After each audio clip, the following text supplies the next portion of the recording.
Bueno, pues habéis visto el pequeño resumen que hemos hecho y yo creo que podemos pasar directamente ya a saludar, si te parece bien. Por supuesto. Enrique, muy buenas noches, ¿qué tal estás? ¿Qué tal? Yo soy Charo, muy buenas de nuevo. Oye, un placer que me habéis invitado y os habéis acordado de mí para hablar de brujería, ¿no? ¿Cómo no nos vamos a acordar de ti? ¿Cómo no nos vamos a acordar de ti, amigo? Que vamos. Ahí va, espera, que he metido que no es. Eso sí. Sí, estoy con. Es que estoy para quitar la fuente de NDI para que no tengamos retorno, que me ha pasado antes con. Ajá. Bueno, yo un pequeño detalle, Joseba, yo no os veo. No, es que al final he tenido que olvidarme de la cámara de Skype. Me he olvidado totalmente de ella porque se hacía un conflicto, no sé por qué hoy. Vale. Y nos hemos quedado pues con las 3 del OBS para trabajar. Así claro, que, perfecto. Digo, ¿sabes que cuando hemos hecho la conexión me ha empezado a fallar y tengo que reiniciar? Sí, pues mira, como estábamos ya en puertas de empezar, yo ya no va a tocar nada y empezamos a trabajar con lo que hay. Perfecto. Charo, bueno, pues nada. empezamos con este hombre. No sé si has visto nuestra pequeña introducción. Sí, he visto, bueno, y he seguido también la charla de Callejo, que después de lo que ha dicho Jesús, vamos, yo no sé qué hago aquí ya, o sea, ya por finalizado porque ha sido magistral, el resumen, cómo ha condensado el fenómeno de la brujería para entenderlo desde el punto de vista histórico, ha sido fantástico, así que, vamos, muy recomendable sus libros y, como siempre, su sabiduría, ¿no? El tuyo sí lo tenemos, ¿eh? El tuyo lo enseñamos. Qué bueno. También muy recomendable para entrar en el mundo de la brujería, para que yo decía, la historia. No lo va a poder refrescar porque lo tengo encargado Remis de Charomilla. Ha aparecido, cosa de brujas. Porque, vamos, o sea, Jesús ha sacado en varias ocasiones el tema de Zugarramurdi. Lo voy a decir yo porque lleva Charo toda la tarde para decir Zugarramurdi y yo al final ya no sabe ni cómo lo iba a decirlo yo. Y ya sabe decirlo, ya le sale. ¿Sabes decirlo? A ver, prueba, venga. Venga, va, ¿qué quieres dejarme? No, ¿de qué vamos a hablar hoy? Con un perdolor en la boca, venga. Pues eso. ¿Y por qué vamos a hablar de Zugarramurdi, amigo Enrique? ¿Qué nos puedes contar? Pues, perdona, sí. Me callo, vale. ¿no? Adelante, no, adelante. Por favor. Sí, así no vamos a preguntar ahora que va hasta aquí el hombre esperándonos. ¿Qué decías? Bueno, no, que le decía que ya que había estado allí, ¿no? Desplazado del reportero. Bueno, pues tú mismo, era empezar un poquito por el principio, ¿no? Todo esto empieza porque hay alguien que se arrepiente y... Pero eso estaríamos ver si ya como has cortado un poco la idea. Oh, vale. Porque esto lo vamos a dividir en dos, Enrique, ¿verdad? Un poquito la historia de Zugarramurdi, por qué Zugarramurdi y lo que dio la fama, ¿no? a este lugar. Yo quiero empezar... porque os cuentes un poquito, ya que tú has estado muchas veces en Zugarramurdi, conoces la zona, has estado en la cueva, conoces el valle, pues para estos amigos que quizás no han tenido la oportunidad de venir a esta Navarra, de ver algo tan bonito como es Zugarramurdi, ese valle de Baztán, que nos pongas un poquito, ¿tú no lo conoces? Pues mira, para que Charo, que no lo conoce, se haga una idea, que nos hagas una breve descripción de cómo es aquello, ¿no? ¿Por qué Zugarramurdi es tan importante para esta cultura de la bruja? Y si tiene algo que ver con el entorno del valle. Hombre, yo destacaría que Zugarramurdi está ubicado en el Valle del Baztán, ¿no? Que es un valle navarro de una belleza paisajística impresionante. Y realmente esta historia de brujería que vamos a contar ahora, como lo que es la mitología vasca en general, pues de alguna manera yo creo que es muy importante el entorno y la situación geográfica, ¿no? Es decir, cuando uno se pasea por esos bosques, esos caminos, esos pueblos del Valle del Baztán, sobre todo Zugarramurdi, ¿no? Que está muy cerca de la frontera con Francia, pues uno se da cuenta de que, claro, es que estas historias tienen que pasar aquí sí o sí, por ese entorno, ¿no? Por esa magia que desprende el lugar, sobre todo desde el punto de vista legendario, y cuando uno ya se pone a investigar históricamente qué ocurrió allí de verdad, pues se queda un poco fascinado por todo aquello, ¿no? O sea que brujas o mitos aparte, es muy recomendable la visita. Y si encima nos gusta este tipo de historias, pues allí vamos a respirar brujería por todos los lados, que desde el punto de vista histórico a veces no tiene nada que ver con el punto de vista, como te digo, legendario, ¿no? La leyenda va por un lado, la historia va por otro, hay puntos en que se encuentran, pero muchas veces parece que perdura más la leyenda, ¿no? de la brujería, sobre todo en Zugarramurdi, que la realidad histórica que es la que vamos a comentar enseguida. Bueno, es que el valle, mira, yo tengo el recuerdo, porque yo tengo la suerte de que vivía bastante cerca de Zugarramurdi, vaya, que ahora está, digamos que está cerca de todo, ¿no? Pero yo de verdad tengo grabado el recuerdo de una vez que me tocó trabajar en aquella zona, nos alojábamos en Elizondo y estábamos trabajando en un monte cercano que era el Gorramendi, echando unas líneas para inventar y yo me acuerdo bajar de noche desde ese monte por los caminos que habíamos hecho, y los compañeros, pues esa aprensión que tenían, sobre todo cuando bajabas hacia Elizondo, por esa carretera llena de curvas, con ese arbolado, ¿no? El lugar, sin duda, si hay un sitio para que, igual que en Galicia, vamos, tampoco vamos a desmerecer Galicia, sí, claro. Pero lo que dices tú, si hay un sitio en el que, digamos, que la bruja se puede hacer presente, sin duda es la zona esta de Zugarramurdi, por eso. Sí, ten en cuenta que, por ejemplo, la zona es conocida como la región de Sareta, ¿no? Y Sareta en euskera quiere decir tierra arbolada. Entonces, claro, esto ya nos está dando pistas de que estamos en un valle, pues eso, de grandes bosques, de mucha vegetación, y que de alguna manera, tanto en el lado francés como en este lado del País Vasco Navarro, pues nos encontramos con muchas cuevas, con una geología muy precisa y específica, ¿no?, de ese lugar. Entonces, desde ese punto de vista, desde el punto de vista paisajístico, la verdad es que es una gozada, ¿no?, estar ahí respirando entre esos caminos y esos montes. Bueno, yo soy una enamorada de todo el norte. Desde Galicia, hasta el Pirineo, me encanta el norte. Y esa zona, mira, no la conozco. Es uno de los viajes tantos que íbamos a hacer y nunca hemos hecho, ¿verdad? Porque me gustaría mucho también conocer la zona del Baztán, porque el tema de los agotes me interesa bastante. Sí, claro. Y bueno, todavía no hemos ido, pero eso está, vamos. Sí, está el proyecto. Sí, eso está pendiente. Pero vamos ya con la leyenda. Sí, contesto una pregunta rápida de Silvia Adap, que me pregunta si había visto alguna vez a Basajaun. Solo cuando me afeito. Solo cuando me afeito. Pero adelante, contestaba la pregunta. Silvia. ¿De qué? ¿Quién es Basajuan? Basajuan no. Basajaun, el señor de los bosques, ¿no? Sí, es un personaje mitológico de aquí en el País Vasco, pues es una especie de pastor que vela por los rebaños de los pastores. Es una persona bastante benevolente, es decir, es un personaje que cuida de los pastores, cuida de los rebaños, avisa de las tormentas, y hay ciertas zonas del País Vasco, bueno, pues que, como su propio nombre dice, ¿no?, es el señor de los bosques y se esconde en muchos bosques, ¿no? Bueno, he de deciros, estaba recordando yo ahora que hace un tiempo anduve tras la pista de un señor de una zona de Vizcaína que decía que había sido testigo del avistamiento de un Basajaun. Lo que pasa es que el tema que él se me quedó un poco en el olvido, al final no pude conseguir hacer ese testimonio, pero los que le conocían decían que sí, que ese hombre siempre había mantenido que había visto en el bosque al Basajaun, ¿no? Vete a saber lo que pudo ver, pero es uno de los grandes personajes mitológicos aquí de la mitología vasca. ¿Y tiene alguna forma en especial? ¿Tiene forma tipo...? Sí, es un pues imagínate un señor grande, fornido, tipo pastor, con barba, en fin, sobre todo destaca la mitología lo que es su gran fuerza, ¿no?, y su carácter bonachón. Siempre muy huidizo, no se mezcla con el ser humano, a pesar de que le ayuda en temas de rebaño y demás, como te decía antes, pero es un personaje bastante humano, ¿no? No tiene ningún aspecto como otros personajes mitológicos que igual, bueno, asemejan a otro tipo de monstruos o de personajes un poco más extraños. Qué bonito, mira, no lo conocía. ¿Ves? Cuando te llegas a la cama se le llama malamente, desde mi punto de vista, como el Yeti vasco. Y no tiene nada que ver con el abominable de las nieves ni con el Yeti. Se me hace esa comparación, que el Basajaun es el Yeti vasco y no tiene nada que ver. Aunque también anda por los montes y los bosques y las montañas, yo creo que la historia del Yeti, la abominable de las nieves, el Bigfoot y todo esto va por otros derroteros. Vale. Yo cuando has empezado a hablar de él he pensado en el Yeti, la verdad.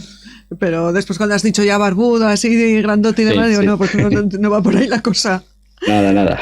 Bueno, en fin, pues vamos con el proceso, ¿vale? Cuéntanos un poquito cómo empezó toda la historia. Pues mira, nos tenemos que situar en 1608.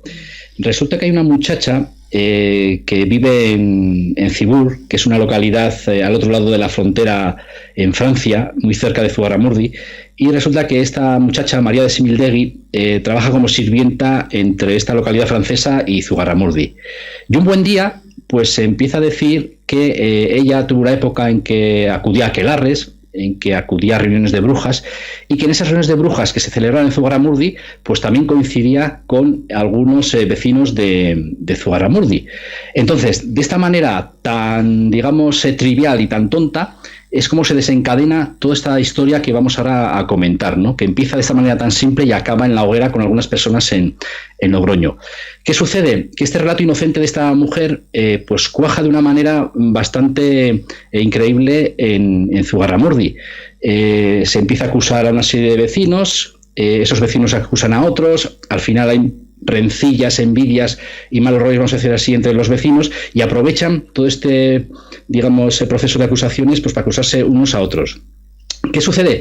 Que aquí el párroco de Zugarramurdi, Fray Felipe de Zabaleta, pues viendo que aquello se le estaba yendo un poco de las manos, y como hubo un hacer, bueno, él, digamos, reúne a las personas acusadas, les insta a orar, a rezar, a una serie de penitencias para, digamos, pedir perdón, para renegar de esos hechos de brujería, y de alguna manera hábil pues intenta resolver el caso de esta forma.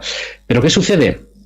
Pues que resulta que hay una localidad muy cercana a Zugarramurdi que se llama Urdax, que hay un monasterio, y el abad de ese monasterio, pues digamos, quería hacer honores para ser el agente inquisitorial, vamos a decirlo así, de la zona. Entonces, cuando llegan a sus oídos esta revuelta brujeril que había en Zugarramurdi, él lo pone en conocimiento del Santo Oficio, que en Logroño, que es de donde dependía esta zona, y entonces es cuando ya se inicia la investigación de la Inquisición, ¿no? Entonces, digamos, las crónicas históricas y los historiadores echan la culpa un poco a este abad de Urdax como el detonante que pasó el relato a los inquisidores de Logroño, y es cuando ya se comienza lo que es la investigación de estas acusaciones de brujería.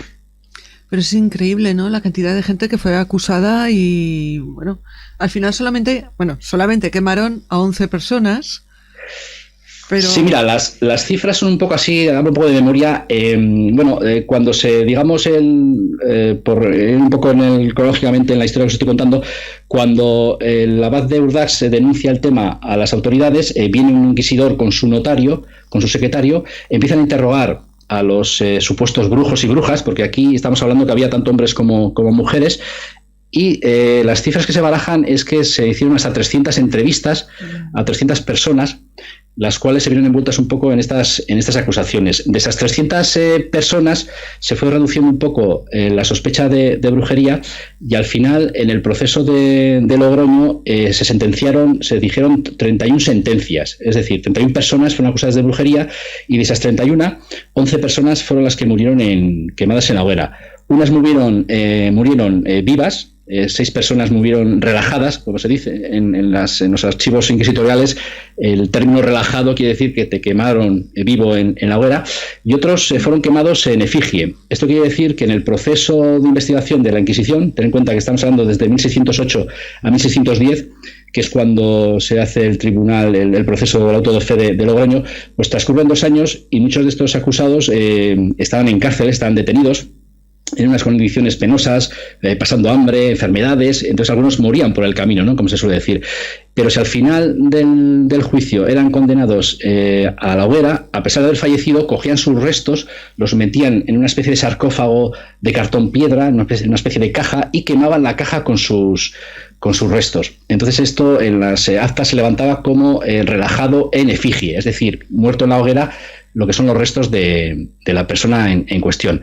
Y el resto de personas que también fueron acusadas de brujería, pues bueno, les pusieron penitencias más leves, algunos fueron reconciliados, como se decía en la época, es decir, aceptaban el cargo, reconocían que eran brujos, porque mucha gente aceptó la acusación de brujería pues para salvar el pellejo, ¿no?, pues eso se dice vulgarmente. Entonces estas personas que salvaban el pellejo les ponían una penitencia, pues como llevar un San Benito, algún destierro, penas de cárcel de X tiempo, pagos de multas, en fin, era, digamos, otro tipo de penas más leves que, lógicamente, acabar quemado en la hoguera. Las torturas tuvieron que ser impresionantes, ¿no?, para que tanta gente dijera que sí que era brujo, sabiendo a lo que se enfrentaban. Me imagino que los interrogatorios... Pues mira, no. La verdad es que el proceso de Zugarramurdi puede sorprender a mucha gente, pero no consta históricamente de que hubiera torturas.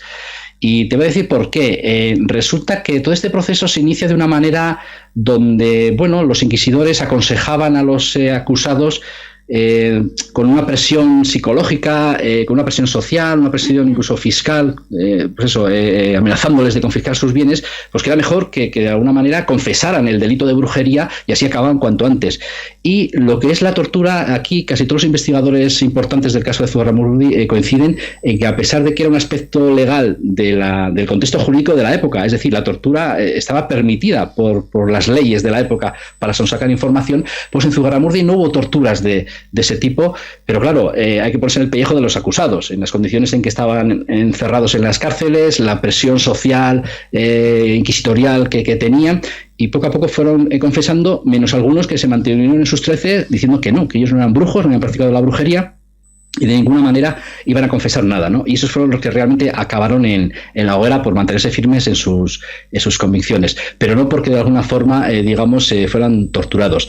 Y la acusación que prácticamente les hacían los inquisidores a los vecinos de Zugarramurdi, pues eran que formaban una especie de secta diabólica, que había una jerarquía, desde, digamos, la reina del aquelarre hasta sus súbditos y hasta los vasallos de todo el conventículo de brujas, y entonces esas acusaciones se basaban en que, bueno, que esta gente era capaz de crear tormentas en el Cantábrico, en el mar Cantábrico, que estaba muy cerca, pues para hundir barcos y navíos, que arruinaban cosechas, que lanzaban mal de ojos para crear enfermedades, que de alguna manera podían cambiar el clima a su antojo, en fin, una serie de cuestiones que hoy en día nos parecen inauditas, ¿no? Que en aquella época se creía en ello, pero bueno, esas eran, digamos, las verdaderas acusaciones que les hacían a los habitantes de Zugarramurdi, que, como digo, unos acabaron negándolas y acabaron la hoguera, y otros las aceptaron y, bueno, tuvieron unas penitencias más leves.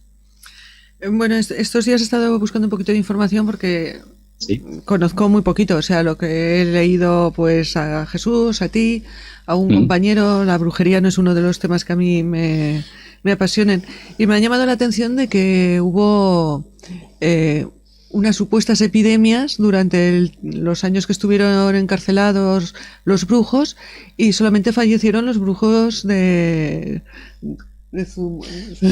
No, dilo, adelante, por favor. No lo dice, ¿no? Zugarramurdi. Que es que hasta yo lo estaba diciendo los mal. Navarros y ya está. No, mira, pues eso de las epidemias es cierto. Lo que pasa que, bueno, tampoco eso de que solo murieron los brujos o brujas de Zugarramurdi es un dato que desde mi punto de vista es más legendario que otra cosa, ¿no? Como antes os decía, las condiciones de higiene y de convivencia en estas cárceles pues eran penosas, eran cárceles frías. Imaginaros en 1608, 1609 cómo serían esas cárceles. Y entonces el contagio de epidemias y enfermedades era muy normal, y sobre todo, bueno, dependiendo de las personas, porque teníamos acusados desde 25 años hasta 80 años. Imaginaos esas personas mayores, ancianas ya con 70, 80 años, en esas condiciones, en estos lugares, ¿no? Pues eran propensos a contagiarse. Pero que solo fueron los de Zugarramurdi, vamos, yo creo que eso forma un poco más de la leyenda que otra cosa, y sí que se murieron por el camino, como decía antes, y muchos de esos, bueno, pues acabaron quemados en la hoguera, o incluso hay restos mortales de acusados que no fueron condenados a la hoguera, fueron condenados a otras penitencias, y en el juicio, con los restos mortales delante de los inquisidores, pues leyeron la sentencia, digamos, a los restos mortales, ¿no?, de esas personas. Algo muy curioso, pero bueno, que el procedimiento legal de la época lo marcaba de esta manera. Lo que me ha llamado también mucho la atención es que dice que a la quema de estas personas asistieron 30.000 personas. Sí, mira, el auto de fe de Logroño, bueno, los autos de fe en general, de Logroño, hay grandes cuadros de la época donde se ve un poco la ostentosidad, ¿no?, del evento, ¿no? Ahí lo que pretendía la Iglesia era, pues, causar sensación, o sea, montar un espectáculo grande que impresionara a la gente para decir, bueno, la Iglesia tiene un poderío, aquí mandamos nosotros y lo vamos a hacer de esta manera tan espectacular. Entonces, en el auto de fe de Logroño, ten en cuenta que duró 2 días, el 7 y el 8 de noviembre de 1610, se condenaron y se leyeron sentencias no solo de los brujos de Zugarramurdi y las brujas de Zugarramurdi, sino también que se leyeron otras herejías.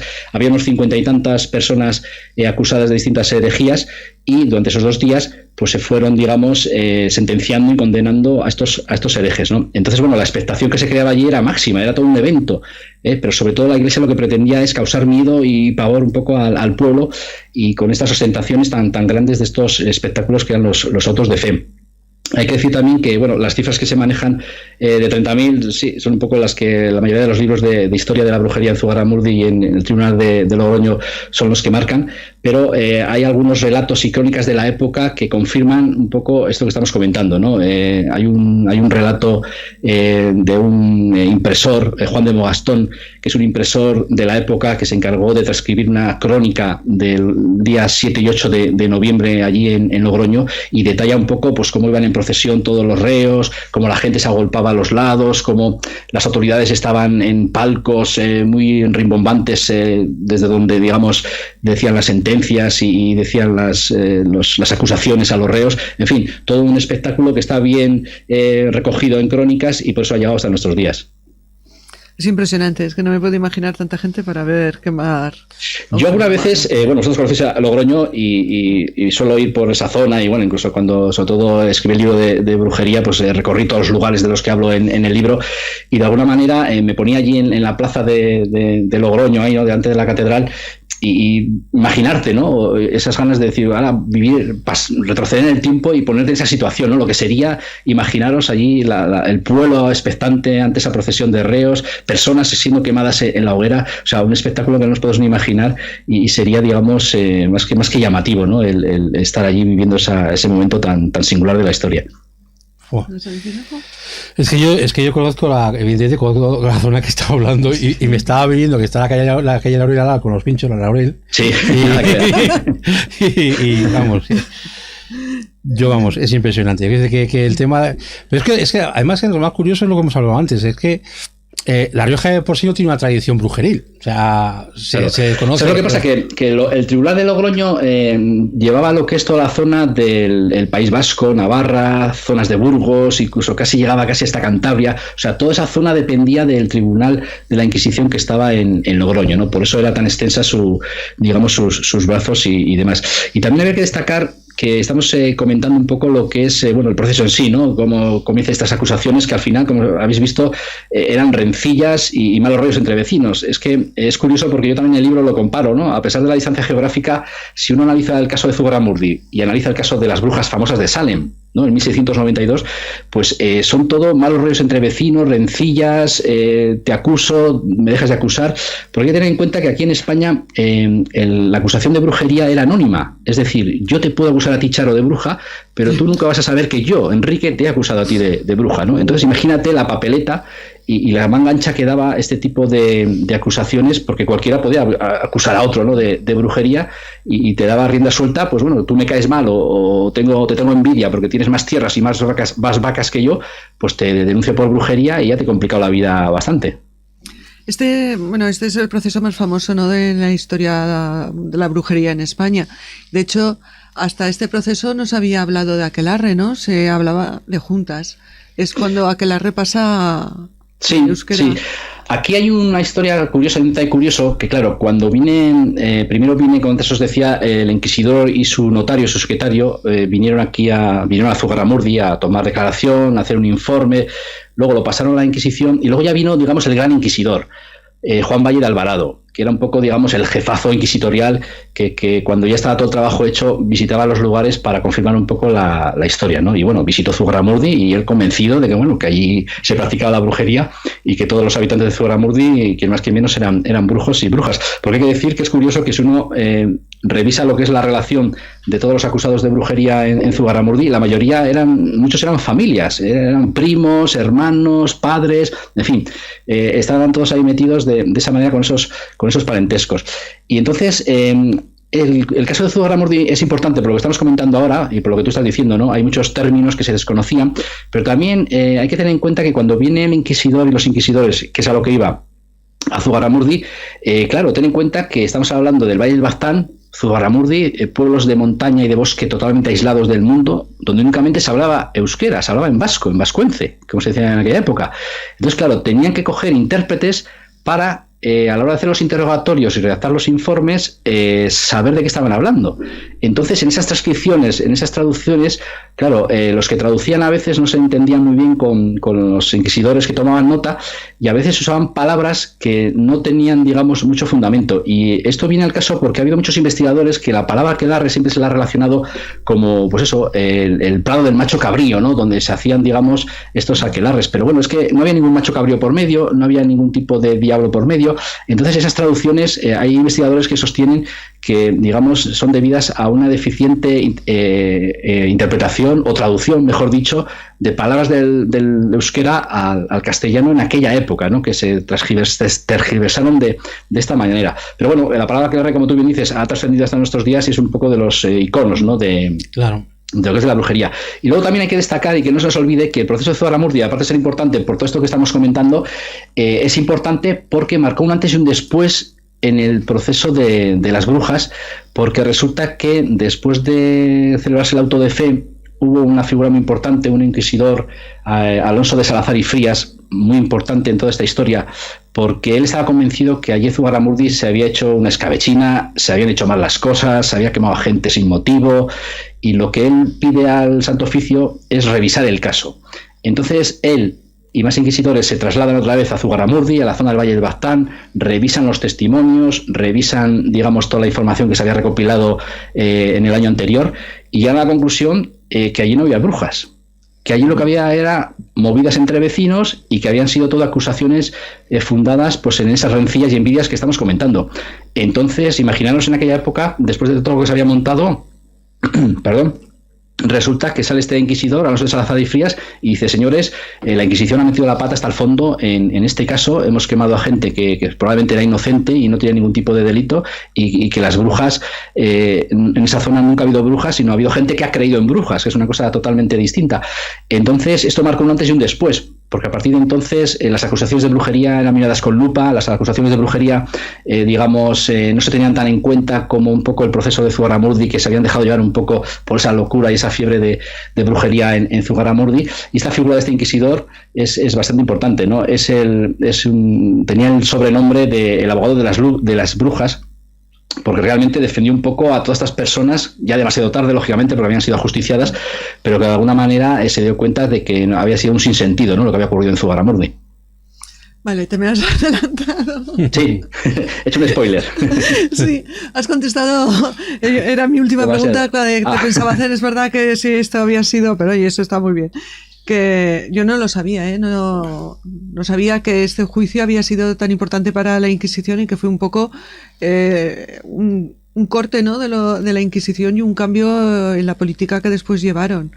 Claro, incluso hay crónicas, hay legajos en archivos históricos de distintos puntos de España, donde a raíz del caso de Zugarramurdi, cuando hay, digamos, supuestos brotes de brujería en algunos puntos de España, pues se pide un poco de prudencia y cautela, ¿no?, a los inquisidores. Ojo, cuidado con estas declaraciones de brujería, porque al final la brujería en España tampoco fue tan importante, ¿no?, como se ha contado. No se creyó tanto en brujas, no se quemaron tantas brujas, ni se mataron tantas brujas, ni se persiguieron ni siquiera tantas brujas. Digamos que la clave del caso de Zugarramurdi yo creo que hay que buscarla fuera de España, y esto os puede sonar muy curioso, ¿no?, porque por ejemplo en Francia, Inglaterra, en Alemania, ahí sí que había una persecución muy fanática a la brujería. Pero yo creo que el caso de Zugarramurdi, lo que sufrió, y realmente el detonante viene de esta chica, ¿no?, de María de Simildegui, que antes os comentaba, que viene desde Francia, ese contagio geográfico de la bruja diabólica y satánica, ¿no?, que se traslada a Zugarramurdi por esa cercanía geográfica con Francia. Entonces la idea es satánica que viene del resto de Europa, se contagia en Zugarramurdi, y es cuando sale este caso tan importante.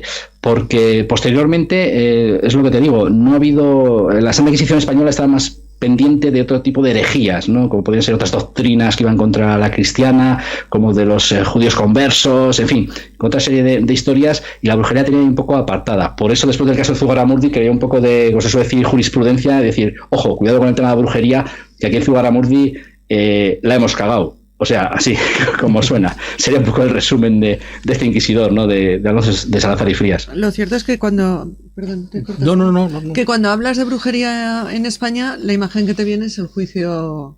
No piensas en otras brujas ni en otros procesos que ha habido. Siempre te viene el proceso de Logroño, y creo que es el más famoso, ¿no?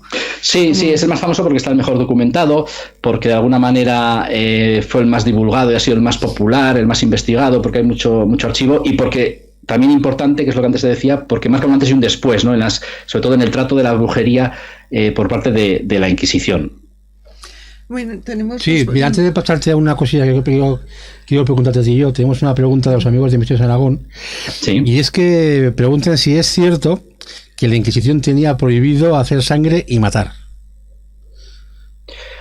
Pues, hombre, yo por los legajos y crónicas que he podido documentarme, ¿no?, y revisar, sí que eran muy sutiles a la hora de, en los lugares donde se torturaba, eran muy sutiles. Es decir, si podían torturar de alguna manera sin que se notara, por decirlo de alguna manera fina, pues lo hacían, ¿no? Sí es cierto que, por ejemplo, aquí en España, antes lo comentaba, ¿no? La tortura se aplicó en algunos casos, pero tampoco pensemos esa Inquisición todo el día torturando en mazmorras como nos ha transmitido la literatura y el cine, ¿no? Que esas mazmorras oscuras donde están ahí, estirando cuerpos y todo el día con el hierro candente, machacando a las personas. Había una presión, igual había una tortura más psicológica, una presión más, social, que de alguna manera también era igual, hombre, no tan dolorosa, lógicamente, físicamente hablando, pero bueno, que era muy efectiva, ¿no? En esas condiciones, tener a personas ahí en condiciones infrahumanas para que acabasen confesando. Entonces, había muchos casos en que se intentaba buscar lo que se llamaba el estigma diabolicum, ¿no? Las marcas del diablo, pues esos lunares, antojos, cositas en el cuerpo que, bueno, como tuvieses algún tipo de lunar un tanto extraño, pues date por jorobado, que ya lo consideraban que era una especie de señal de que tenías que ver algo con la bruja, ¿no?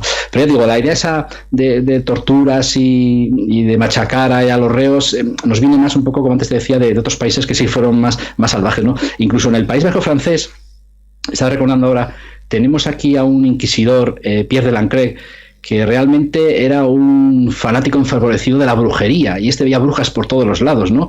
Decía, es muy curioso cuando uno lee sus crónicas y sus diarios, decía que, bueno, a casi todos los vascos les consideraba brujos o diabólicos, primero por la lengua, ¿no? Porque el euskera sonaba muy raro, ese idioma tenía que ser diabólico por cómo hablaban los vascos aquí en el País Vasco, y luego también como cosas, por ejemplo, decía que, bueno, que jugaban a la pelota en paredes, y eso tenía un origen satánico, que bebían mucha sidra, y eso también viene de la manzana y hacía una relación con lo de Adán y Eva y lo diabólico. En fin, tenía un follón mental este hombre que, bueno, ahora nos puede parecer curioso y llamativo, pero que en aquella época era peligroso, porque en la zona de Hendaya y en la zona ya del País Vasco francés, pues aquí sí que se quemaron más brujas y se persiguieron de una manera más feroz, ¿no? Como antes os decía, en la zona esta de Europa. Pero este personajillo, por llamarlo de alguna manera, tenía origen vasco, ¿no? Tenía antecedentes vascos. Sí, es que eso es lo curioso porque los historiadores que han analizado su figura ven en él que tenía algún tipo de resquemor o que algo tenía, o que le hacía falta un abrazo, como se suele decir, porque realmente sus ancestros eran vascos, ¿no? Entonces no sé qué represalias o qué rencillas o qué tenía en su interior para cometer de esa manera tan brutal contra los vascos y ver brujas por todos los lados y en cualquier acto de la cultura popular, ¿no? Y del folclore de Euskadi. Hombre, también hay que decir que escuchamos, ¿cómo se llama el grito este? El rinchi. El rinchi. El grito este. El rinchi, sí. Sí, bueno, eso forma parte de las tradiciones populares vascas, ¿no? Que tú imagínate en aquella época, ¿no? Una comunidad rural que de repente, bueno, tiene sus creencias, tienen su cultura, tienen sus ritos, sus tradiciones, y de repente llega el cristianismo, ¿no? Ese choque entre el cristianismo y estas culturas, pues bueno, la Iglesia muchas veces veía esas tradiciones, esa cultura vasca, pues como algo diabólico, porque no lo entendía y porque iba en contra del cristianismo, ¿no? Entonces también ese choque y ese roce se da mucho en las comunidades rurales, ¿no? Ese lugar donde no había médicos y las mujeres eran parteras, eran curanderas, sabían de pócimas, sabían coger hierbas, y todo ese conocimiento ancestral y natural que tenían estas mujeres, pues de alguna manera chocaba con la medicina oficial del cristianismo, vamos a decirlo así, ¿no? Y entonces esos choques también producían este tipo de creencias en la brujería, pero no solo en el País Vasco, sino en toda la zona norte, ¿no? Hasta Galicia, que por la orografía y por el tipo de geografía, pues se da mucho este tipo de cosas. A mí me llama una cosa mucho la atención, que investigando el tema de la brujería, sobre todo para documentarme para el libro, según bajabas, digamos, de la zona centro de España hacia abajo, ¿no? Hacia Andalucía, pasando Madrid, Andalucía, el Mediterráneo, pues ahí no se hablaba tanto de bruja, ahí se hablaba más de hechicera, ¿no? Y era una figura más benévola, era una figura más querida por el pueblo, al contrario que en la zona norte, ¿no? Que la bruja era satánica, era diabólica, y era la imagen de la bruja que tenemos actualmente, ¿no? Esa señora mayor que pues eso, sacrifica niños, hace pactos con el diablo y vuela en escoba, ¿no? Y un poco todo por ese contagio geográfico satánico que antes os comentaba, ¿no? Que viene de Europa. Tenemos un par de preguntas, pero ahora que has comentado lo de las parteras, creo que en el juicio de Logroño sí, se dejaron aconsejar, digamos, por una serie de personas como las parteras que comprobaban a ver si era cierto que las brujas eran doncellas o habían tenido relaciones con el diablo. Sí, bueno, en este respecto se ha dicho muchas cosas de ese tipo, ¿no? Que realmente yo creo que tira más por el lado legendario que por el lado histórico, porque hay muchas cosas que se dan por hecho en el caso de Zugarramurdi que uno no lo encuentra en lo que es, digamos, los archivos, ¿no? O la transcripción de los procesos inquisitoriales. Por eso muchas veces se mezclan ambas cosas, pero sí, es una cosa que no solo en Zugarramurdi, sino bueno, en muchos sitios se decían ese tipo de exanálisis, ¿no? Y de exámenes que hacían estas mujeres a las supuestas brujas, pues bueno, pues para ver si habían yacido, ¿no? con el diablo o de qué manera habían tenido contacto carnal con demonios. Por aquí preguntaban por el chat qué similitud hay entre las brujas gallegas y las vascas. Pues yo creo que, hombre, salvando las distancias, porque las meigas y las sorguiñas, cada una tienen digamos, sus orígenes, sobre todo a nivel legendario, ¿no? Porque aquí, por ejemplo, cuando se habla de brujas, enseguida se dice una bruja es una sorguiña, y a mí no me gusta del todo, digamos, esa relación, ¿no? Porque sorguiña se supone que es un término en euskera que significa bruja, pero realmente si uno lo analiza de una manera etimológica, sorguiña viene de la palabra sor, que es suerte, y egin, que es hacer, ¿no? Entonces sería una especie de hacedora de suerte. Entonces otra vez volvemos a hablar de estas mujeres con conocimientos ancestrales, con conocimientos de todo tipo y que eran conocidas en aquella época como hacedoras de suerte, ¿no? Como que de alguna manera la gente les consultaba para saber de su futuro, para saber de remedios, ¿no? Entonces no es el término bruja, ese término que es más bien medieval, ¿no? Que otra cosa. Y bueno, y las meigas en Galicia, pues de alguna manera se comportan de igual manera, ¿no? Estas comunidades rurales con estas mujeres que tienen esos conocimientos, solo que en Galicia, ¿no? Que también el entorno geográfico y la orografía de Galicia pues invita mucho, ¿no? A este tipo de historias y leyendas. Silvia de Haddad nos preguntaba si conoces el caso de las faules en Aragón. Sí, claro. Eso en Aragón tenéis unos casos brujeriles que de alguna manera son muy exclusivos, ¿no? de esa zona. A mí me llama la atención en cierta ocasión recorriendo lo que es la zona de Aragón, que todavía perdura, bueno, y el País Vasco ya os lo voy a comentar, en la zona de Aragón todavía se ven lo que son los espantabrujas, ¿no? En las chimeneas y en los tejados de muchas casas, y concretamente en el caso que estamos comentando en esa localidad, pues se ve lo que son una especie de tejas así formando una especie de pequeño triángulo, objetos como en punta que, digamos, proceden de los tiempos en las creencias de la brujería para evitar que las brujas se colasen, ¿no? por estos orificios, y por eso se siguen llamando espantabrujas. Incluso hoy en día, en lo que es en el País Vasco, yo hace no demasiado, hace unas semanas, por la zona de Guipúzcoa, por cuestiones de trabajo, que me pude desplazar a la zona de Vergara, entre Mondragón y esta zona de guipuzcoana, pues todavía en las puertas de muchos caseríos, incluso de casas modernas, se ven los egusquilores, ¿no? Que traducido al euskera serían las flores del sol, porque siempre se ha creído que, bueno, poniendo un sol en la puerta de entrada, las brujas se piensan que es de día y entonces vuelven a sus madrigueras, vamos a decirlo así, ¿no? Es una especie de amuleto protector. Se siguen viendo cruces hechas con ramas y palos de distintas maneras para tener protección frente a las brujas. O sea que, aunque en algunas ocasiones igual es por algo estético o por algo de alguna manera que queda bonito, todavía perdura en el fondo, ¿no? Esas creencias un poco en la buena suerte y en ahuyentar a las brujas de esta manera. Jolín, ¿hay alguna pregunta más? Carmen comenta que también hay herraduras en los marcos de las puertas, sí. Sí, claro, eso es síntoma de la buena suerte, ¿no? Eso es universal y se sigue viendo en muchos sitios, eso es. Aquí preguntan, ¿en el País Vasco se cuenta que el helecho daba flor en la noche de brujas o en la noche de San Juan? ¿El espigarri? No, sí, el helecho pone. Sí, el helecho sí, yo lo tengo oído relacionado con la noche de brujas, ¿no? Que es una de esas flores, digamos, mágicas, ¿no? Que utilizaban las brujas en sus correrías por los prados, ¿no? del País Vasco, y en muchas leyendas locales. Pero claro, luego el gran bagaje cultural que hay en el País Vasco y en todas las regiones, ¿no? Relacionadas con la brujería, pues se ve la etimología de muchos lugares, ¿no? Aquí hay mucho Sorgimendi, el monte de la bruja, Iturrimendi, la fuente de la bruja, en fin, un montón de lugares relacionados con la brujería que te dan pistas de que hay antiguamente, pues bueno, había habido creencias o ha habido sobre todo leyendas, ¿no? Y a nivel, ya digo, legendario. Luego la historia puede ir por otro lado, pero a nivel legendario es muy enriquecedor, ¿no? A mí me encanta ir a sitios y descubrir, anda, mira, por ejemplo, aquí os contaría una historia, cerca de Vitoria hay un pueblo que se llama Arbulo, y ahí está lo que es la Fuente de las Brujas. Y allí cuenta la leyenda que, bueno, allí las brujas se reunían para hacer allí sus aquelarres y sus reuniones supuestamente diabólicas, y si alguien nos había invitado al aquelarre o alguien ajeno al mundo brujeril pisaba esa zona, pues se desorientaba, ¿no? Y se despistaba y no sabía dónde estaba, ¿no? Pues es una tradición, una leyenda que todavía se sigue manteniendo en el pueblo, ¿no? Y te lo cuentan de esta manera, diciéndote, ten cuidado, no andes por la zona de la Fuente de las Brujas, que te puedes despistar si no eres bruja o brujo, ¿no? Y leyendas de esas en cada rinconcito, sobre todo aquí del País Vasco, por lo que me toca, pues tenemos un montón de historias. Qué bonito. A mí me encanta eso de recoger leyendas de los pueblos. Sí, pero mira, ahí yo quería llegar ahí. Yo quería llegar a ese punto que acabas de decir, de recoger leyendas. A mí me ha gustado mucho recorrer La Rioja en busca de leyendas. ¿De acuerdo? Hablas con mucha gente, vas a pueblecitos, conoces pues en el bar, por la calle. Bueno, contigo hemos recorrido, pues no todo Aragón, pero creo que el 90% de Aragón nos habemos dejado un camino. Y es igual, o sea, hablas con la gente, vas al bar, preguntas, te cuentan y tal. Pero yo tengo el recuerdo del año 2002, que me fui pues a la zona de Zugarramurdi, me alojaba en Santisteban, para recoger pues leyendas de brujas en la zona aquella. O sea, yo no me he sentido tan amenazado nunca con la mirada más que en aquella ocasión.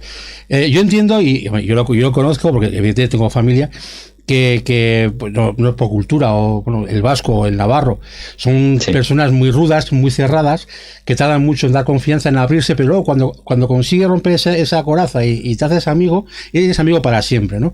Y yo entendía esa posibilidad, de, bueno, pues igual está un poquito a la defensiva, pero tú, que seguramente has andado más que yo por la zona de Zugarramurdi, ¿te has encontrado con esa especie como de cerrazón a la hora de hablar de asuntos brujeriles de aquella zona? Como si eso fuese una especie de estigma para ellos. Tampoco lo ven como estigma, ¿eh? En Zugarramurdi, así como por ejemplo el tema de los agotes que antes comentaba Charo, ¿no? Pues sí, cuando uno va a ciertos lugares a preguntar por los agotes, sí que todavía ese estigma está ahí, la gente no quiere hablar y no quiere que se sepan que uno tiene ancestros agotes, pero el tema de la brujería, por ejemplo, en Zugarramurdi no me lo he encontrado, ¿no? O sea, la gente de Zugarramurdi está encantado con el tema de las brujas, incluso les ha hecho una película que no tiene nada que ver con Zugarramurdi y que no hace justicia a la historia estupenda que tienen ahí de la brujería. Pero de alguna manera no me he encontrado eso. Sí es cierto que, bueno, como en todos los lados, sí hay lugares en que, lógicamente, bueno, ya preguntes por brujas, por ovnis o por fantasmas, vosotros bien lo sabéis como investigadores, o hay gente muy abierta que te es encantadora y te abre sus brazos y te cuenta todo, y hay otros que se cierran por banda y no te cuentan nada, ¿no? Pero en Zugarramurdi, especialmente las veces que yo he estado, a mí me parece que, bueno, y de hecho lo tienen abierto al mundo y bueno, y de alguna manera muestran la historia, ¿no? Tienen allí un museo de brujería, las cuevas famosas, que mira, el tema de las cuevas, esto que voy a decir a veces sienta mal, pero bueno, yo he llegado a esa conclusión un poco por la investigación documental, ¿no? E histórica, en los interrogatorios, confesiones y crónicas históricas hablo, no de leyendas, de Zugarramurdi, en ningún momento nadie dice que los aquelarres o las supuestas correrías que hacían las brujas las hiciesen en las cuevas. Es algo muy curioso, que invita a ello, que nos retrotrae a ese mundo brujeril, pero históricamente no he encontrado ningún documento ni una crónica que diga, sí, se hacía en la cueva tal, en tal sitio, ¿no? En cambio ahora hay todo un recorrido que a mí, desde el punto de vista es más turístico, que eso no le quita ningún ápice de importancia, lógicamente, ¿no? Y es totalmente recomendable, pero yo creo que para empezar, igual en Zugarramurdi, como venimos de un caso histórico real basado en rencillas entre vecinos, pues lógicamente allí los vecinos ni se reunían para hacer sus brujerías, y la historia, digamos, se ha gestado después, ¿no? Después del proceso Zugarramurdi se generan leyendas, se generan historias y se ubican un poco estos aquelarres en las cuevas de Zugarramurdi, que a nivel legendario son importantes y están muy bien, pero a nivel histórico yo considero que ahí no se hacían ni las gentes de Zugarramurdi en ningún momento hicieron aquelarres ni brujería de este tipo. Antes comentabas la película de las brujas. Las brujas. Sí, de Zugarramurdi, Ideales de la Iglesia, sí. Sí, la hemos visto creo que un par de veces. Me encanta la canción del final. Sí, bueno, han rodado en escenarios naturales que son fantásticos, ¿no? Como es la gran cueva de Zugarramurdi. Y yo me llevo una decepción, porque yo cuando me enteré que estaban haciendo una película de esta historia, dije, hombre, es que la película a nivel histórico me parece un peliculón, ¿no? La historia, imagínate, unas rencillas, unas falsas acusaciones, un proceso, una hoguera, y luego, claro, no vi nada de eso en la película, y dije, vale, han ido por otros tiros aquí el guión, ¿no? Pero realmente sería una historia muy chula para llevarla al cine. Te iba a comentar que no recuerdo el título de la película, ¿tú te acuerdas? ¿Cuál? Hay una sobre agotes a mí me encantó, y eso que media película no me enteré porque está en euskera. ¿Cómo que media película? Me la hizo bajar para verla, porque era una película súper interesante. Toda en euskera, y yo no, pues tienen el 90%. Y yo tengo la euskera que me sacas de Itayama y ya estoy perdido. Yo no entiendo ni papá, ¿no? Pero si te metes en la película, cuenta la historia de los agotes y es una entrevista de un inquisidor a una persona, ¿no? Y hay trozos en castellano y trozos en euskera. Claro, en euskera no lo entiendes, ¿no? Pero más o menos, y me pareció buenísima, ¿verdad? Muy buena, sí, por ser buena, buenísima. Pero de todas maneras, perdón que te corte, Joseba, al hilo de que estamos hablando de Zugarramurdi, de los autos de fe, de los grandes casos de brujería, pero si uno revisa archivos, sobre todo en el archivo de la Chancillería de Valladolid, que tiene un gran archivo histórico a muchos niveles, hay muchos casos de brujería, y la brujería era algo más cotidiano de lo que pensamos. Es decir, hay muchos pleitos, muchos juicios de vecinos pues que tenían fincas colindantes, que tenían ganado colindante y se acusaban de brujería. Oye, que se me ha muerto la vaca porque tú la has mirado mal, o que no me llueve en mi campo porque tú tal. Entonces es curioso ver cómo eso está recogido en muchos pleitos cotidianos, que lógicamente no llegaban ni a autos de fe, ni llegaban a hogueras, ni nada por el estilo, pero el juez determinaba pues que no había que hacerle caso a la acusación, o si había que hacerle caso le tenía que pagar la vaca o cosas por el estilo, ¿no? Pero a nivel muy cotidiano y muy, muy habitual, ¿no? Entonces, para que veáis un poco hasta qué punto en algunas zonas estaba la brujería al orden del día, pues para, digamos, si tenías mala suerte en el campo, en el ganado o por derroteros de la vida, pues tenías ese argumento para acusar al vecino y que de alguna manera probar suerte a ver lo que pasaba, ¿no? Y había... Sí, dime. No, que te he cortado. No, sí, y me estaba recordando, según hablaba, un caso aquí en Álava. Yo me encontré en el archivo histórico de Álava, en La Bastida, que lo conoceréis, ¿no? Sí, joder, además se come estupendamente, ya lo de brillar. Por eso, se come y se bebe muy bien. Pues en 1700 y pico hay un caso muy curioso donde una mujer acusó a otra de bruja, porque, bueno, incluso le llegó a acusar de que por su culpa habían llovido unas piedras negras del cielo, le acusaba de una mala racha en su vida, en fin, una serie de cuestiones muy cotidianas relacionadas con la brujería, y el juez no intervino la Inquisición, pero el juez que llevaba el caso investigó este asunto y al final le condenó a cárcel por emitir un falso testimonio contra otra persona de brujería. Es decir, vieron que eran todo mentiras y que eran todo envidias y rencillas, y la acusadora, cosa que no suele ser habitual, pues fue, digamos, con una pequeña, le confiscaron algunos bienes y le metieron en la cárcel una temporada por una acusación falsa de brujería, ¿no? Entonces, para que os hagáis una idea de que también había jueces y había personas que, bueno, que tenían cierta lógica y prudencia y lucidez en el tema de la brujería y no se creían todo lo que en otros casos sí que creían, ¿no? Esta noche tenemos una conexión especial, Enrique. Cuéntame. Eso que no hay webcam, no hay imagen con él. Cuando te he cortado te iba a preguntar, ¿y había algún tipo de castigo para aquellos que acusaban en falso? Pues mira, fíjate, vamos, ha sido telepatía brujeril, totalmente. Sí, y es un caso que es histórico, está recogido en el archivo histórico de aquí de Álava, y es una crónica que yo la descubrí de casualidad, mirando una cosa, pues eso, te encuentras cosas de estas, y me pareció muy, muy interesante, me gusta contarlo por eso, ¿no? Para que veas que a veces la gente dice, bueno, a ver, que ojo, que no todo era yo te acuso y te arruino la vida y a la hoguera, ¿no? Había a veces también un poco de, pues eso, de cierto... prudencia y de cierta lógica, ¿no? Porque, bueno, tampoco tenemos que ver esa época, que era una época dura, lógicamente. Incluso a veces se habla un poco de la brujería, era un tema más medieval que otra cosa, y si uno investiga se da cuenta que la creencia en brujas, cuando en 1494 el Papa Inocencio VIII decreta una bula, es cuando se empieza a perseguir la brujería como delito y como herejía, y estamos ya, digamos, el medievo ya había acabado, estamos entrando casi en la Edad Moderna, y es cuando se empieza a creer en brujas, ¿no? Entonces, de alguna manera, todavía le choca más al investigador, y dice, bueno, si no eran tan, digamos, tan antiguos como podemos pensar, pues eso, en tiempos medievales, siglo X, siglo XI, siglo XII, si no estamos hablando del siglo XV y siglo XVI, y se estaban persiguiendo todavía a brujas. Hay una cosa que no tiene que ver con la brujería, pero estabas comentando que estuviste en la Cancillería en Valladolid, has estado estudiando legajos, y me gustaría que transmitieras esa sensación, yo que me encanta el tema de los archivos, el tener un legajo de esa época en tus manos y poder estudiarlo. Eso es indescriptible, eso a que nos gusta enredar en bibliotecas y archivos de este tipo, pero ya sea brujería, ya sea, no sé, un caso de los nuestros, ¿no? Para entendernos. La verdad es que es una sensación, por eso, porque estás viendo un papel que lo ha escrito una persona de la época y que está contando algo que a ti te interesa, ¿no? Y algo tan exótico, vamos a decirlo así, o insólito, como puede ser la brujería, ¿no? Entonces, esos descubrimientos... Además, muchas veces esas cosas las descubres sin querer. O sea, estás buscando una cosa y aparece otra, pero claro, en los archivos, por muy bien que los tengan catalogados y archivados, pues a veces es difícil leer a tiro hecho si no se sabe exactamente qué se está buscando, ¿no? Y este caso, lo que os he contado antes del Archivo Histórico de Álava, pues la verdad es que es una historia, bueno, que me parece interesante divulgarla, ¿no? Para que nos hagamos una idea de que, bueno, sí, había brujas, se creían brujas, pero de alguna manera había gente también, pues eso, cabal, ¿no? Hay un dicho, a ver si lo digo bien, hay un antropólogo vasco que ha escrito libros de mitología, de leyendas y tal, aquí en el País Vasco, que se llama José Dueso, y que dice, a eso digo, nunca hubiera habido brujas si no hubiese gente que hubiese creído en ellas, ¿no?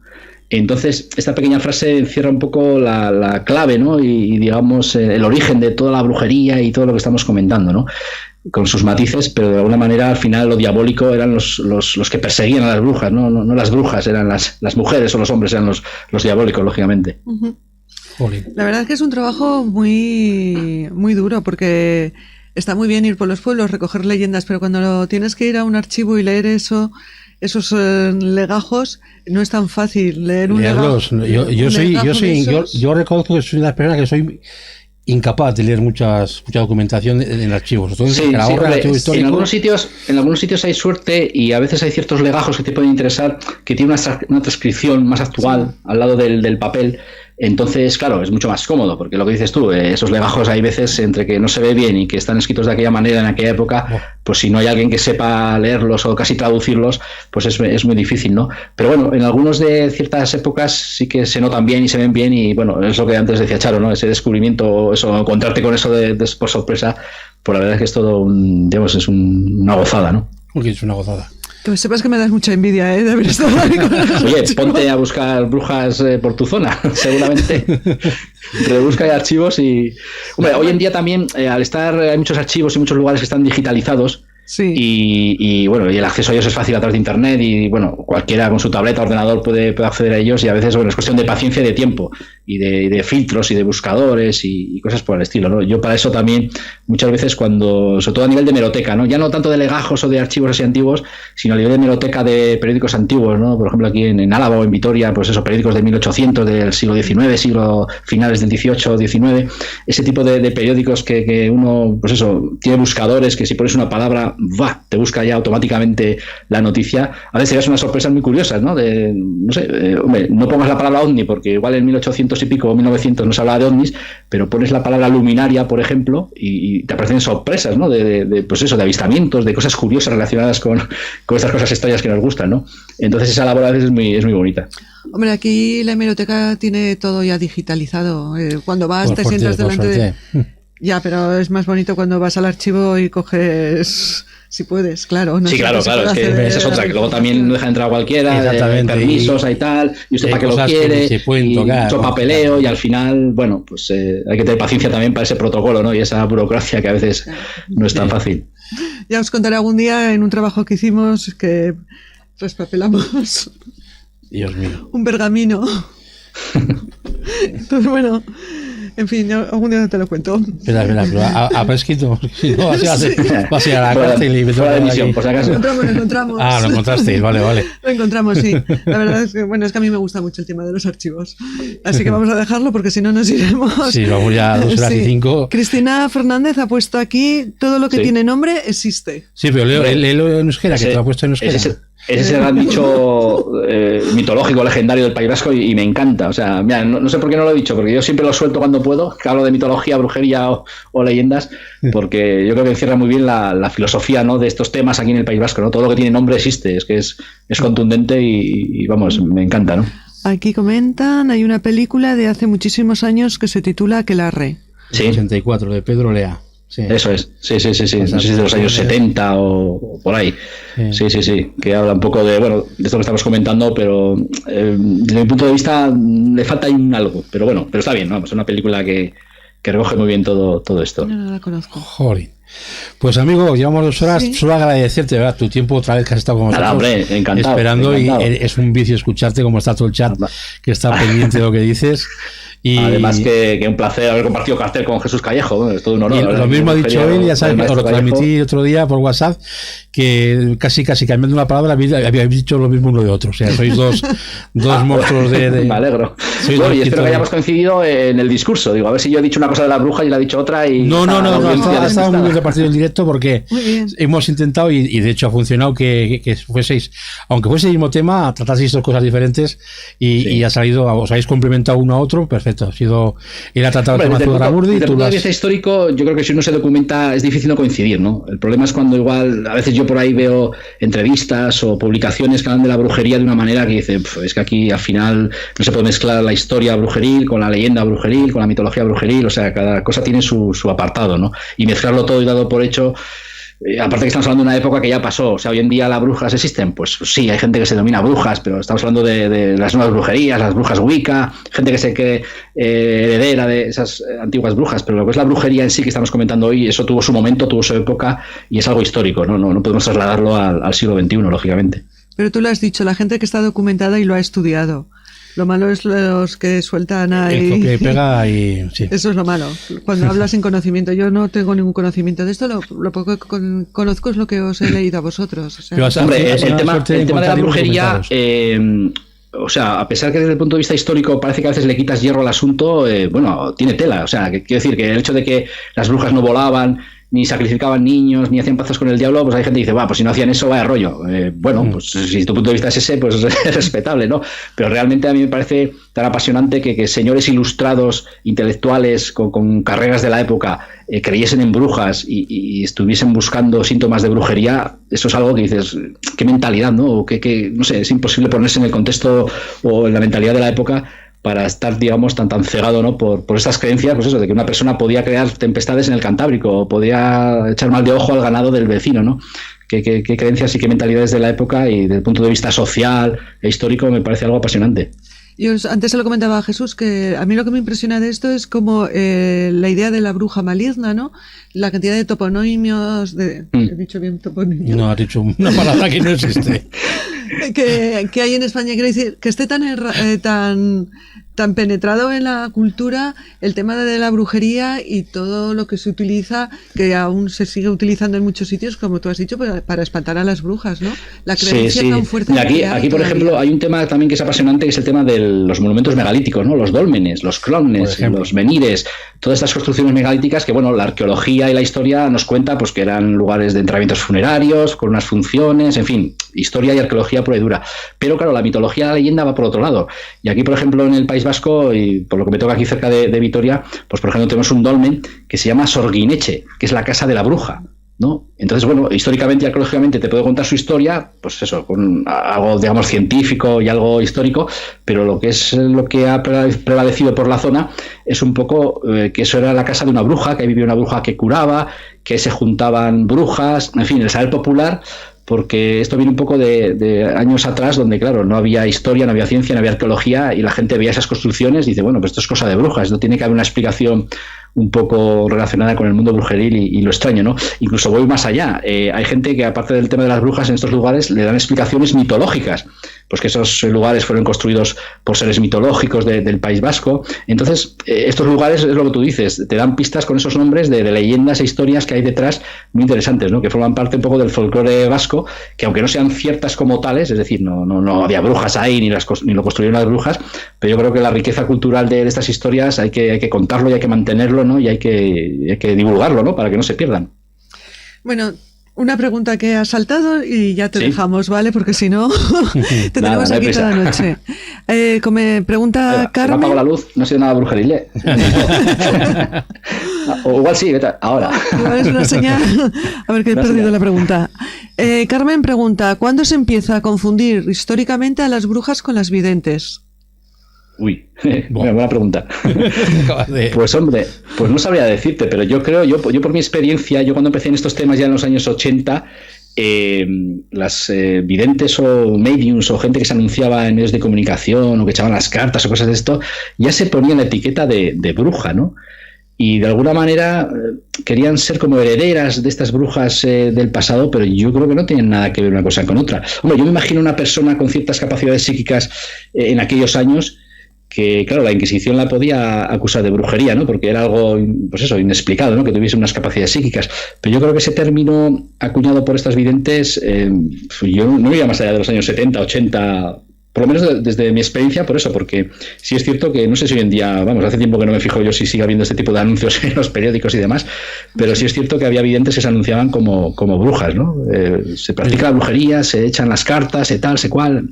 Entonces es un poco batiburrillo, ¿no? Echar términos un poco que son exóticos, que nos llaman la atención, pues para llamar precisamente eso, ¿no? Para llamar la atención y conseguir, yo creo, que clientela, pero nada que ver la bruja y la brujería que estamos comentando con toda esta gente. Claro, es que es como que no abrir el debate porque no es el momento y el lugar, pero cuántas veces nos han dado un papelito por la calle de brujo, quito a madre, exactamente. Claro, porque es la palabra que coche. conocemos y que impacta, ¿no? Un brujo, una bruja. Bueno, pues entonces alguien con poderes, con capacidades extrañas, pero yo creo que es un poco más por llamar la atención y por cuestiones de marketing que por una realidad. Insisto, la brujería tuvo su momento y las brujas de hoy en día, bueno, sí, hay gente que dice ser los que practican la magia wicca, ¿no? La brujería wicca, ¿no? Como esos cultos ancestrales recuperados y tal. Pero bueno, yo creo que eso no tiene nada que ver con la brujería que estamos comentando. Pues bueno, yo creo que vamos casi a dejarte, ¿no? Porque llevamos una hora contigo. Sí, no, aquí tenemos tema para... Pero no queremos cansarte para que vuelvas otra vez a este humilde canal no, ya y te podamos volver a engañar. Me cansaste la vez anterior. Amigo Enrique. Zugaramurdi, o sea, no me podía negar. Digo, es que me habéis tocado. Sí, me encanta hablar de la brujería en estos términos y sobre todo recomendar que la gente vaya a Zugaramurdi. O sea, el lugar no tiene desperdicio. El recorrido que hay de la cueva, el arroyo del infierno, las cuevas colindantes. Hay que tener en cuenta que no solo Zugaramurdi, sino está Urdax, está Sara, hay otras localidades entre el País Vasco francés y lo que es Zugaramurdi, que hay un montón de cuevas también muy, muy bonitas, ¿no? Tan turísticas como estas relacionadas con brujería, pero que también merecen la pena verlas porque algunas son incluso naturales, ¿no? Con sus estalactitas, sus galerías subterráneas. Y es una zona muy chula y donde se come muy bien y, en fin, que os voy a contar, que no sepáis. ¿Verdad? Has dicho se come muy bien, la palabra mágica de Joseba. Por eso. Entonces, estamos pensando montar aquí en Aragón una sociedad gastronómica paranormal. Oye, una idea, darle una vuelta, que eso de combinar gastronomía y cultura misteriosa. Exactamente, ya, pues juntar las dos pasiones y ya está. Por eso, amigo, fíjate, en los tiempos normales, vamos a llamarlos así, la cantidad de rutas del misterio, ¿no? Que había por todos los lados, ¿no? Claro, en ciudades y en lugares. Claro. Pues al final sería combinar una cosa con la otra, no me parece nada descabellado. Muchas gracias, amigo Enrique, de verdad, muchísimas gracias. Nada, un placer, pareja. Vale, cuídate mucho, descansa y te pegamos otra, ¿vale? Muchas Hasta gracias, la próxima. Un fuerte abrazo a todos y un saludo a todos los oyentes que han estado aguantando aquí la charla. Están encantados, la gente está encantadísima contigo. Me alegro. Piden una segunda parte, fíjate, o sea. Venga, nada. Bueno, alguien ha dicho darle un café y que se quede toda la noche. Un abrazo, Enrique. Muy bien, venga, un saludo a todos, gracias. Hasta luego. Adiós.